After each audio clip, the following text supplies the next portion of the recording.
गंगा जी सामने, यहाँ नहाइए, मस्जिद है, नमाज पढ़िए और फिर उसके बाद बालाजी मंदिर चले गए, वहाँ जाकर रियाज किया। एक मुस्लिम उस्ताद जो काशी विश्वनाथ मंदिर में शहनाई बजाता, गंगा के किनारे बैठकर घंटों रियाज करता, मस्जिद में नमाज पढ़ता और मंदिरों में जाकर अपनी शहनाई को साधता, जिसकी शहनाई 15 अगस्त 1947 को लाल किले से आजाद भारत की पहली सुबह का हिस्सा बनी, जिसने शहनाई को शादी ब्याह और शुभ अवसरों के वाद्य से उठाकर भारतीय शास्त्रीय संगीत के सबसे बड़े मंचों तक पहुँचा दिया, जिसे मिला पद्मश्री, पद्म भूषण, पद्म विभूषण, संगीत नाटक अकादमी सम्मान और फेलोशिप और आखिरकार 2001 में भारत का सर्वोच्च नागरिक सम्मान भारत रत्न। लेकिन इतने सारे सम्मान मिलने के बाद भी अगर उनसे पूछा जाता कि दुनिया में उनकी सबसे बड़ी दौलत क्या है, तो उनका जवाब होता बनारस और शहनाई। ये कहानी है उस्ताद बिस्मिल्लाह खान की।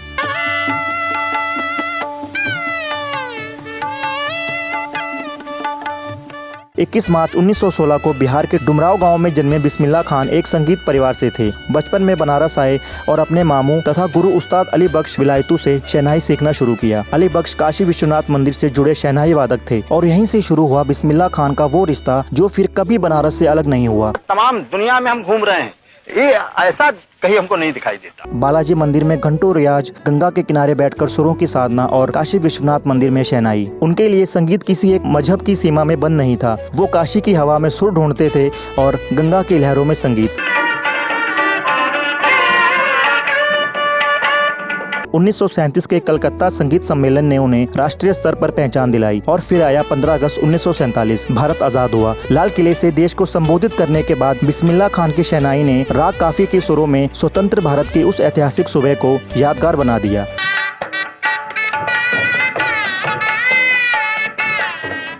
लेकिन उनकी सबसे बड़ी कहानी शायद पार्टीशन के समय लिखी गई। जब उनसे एक इंटरव्यू में पाकिस्तान जाने के बारे में पूछा गया तो उनका जवाब था, अरे तौबा इस्तग़फ़ार, हम बनारस छोड़ के जाने वाले। क्योंकि उनके लिए बनारस सिर्फ रहने की जगह नहीं थी, वह उनकी सांस थी, उनकी शहनाई थी, उनकी गंगा थी और उनकी साधना थी। उन्हें अमेरिका में शहनाई स्कूल खोलने का प्रस्ताव भी मिला, लेकिन जब बनारस जैसा माहौल बनाने की बात हुई तो उन्होंने पूछा, गंगा कहाँ से लाओगे? और शायद यही एक सवाल उनकी पूरी जिंदगी का जवाब था। सरकार ने उन्हें भारत रत्न दिया, लेकिन बिस्मिल्लाह खान ने अपनी सबसे बड़ी पहचान खुद चुनी, काशी का बिस्मिल्लाह। उस्ताद बिस्मिल्लाह खान ने सिर्फ शहनाई को ऊंचाई नहीं दी, उन्होंने अपने सुरों में गंगा जमुनी तहजीब को हमेशा के लिए अमर बना दिया।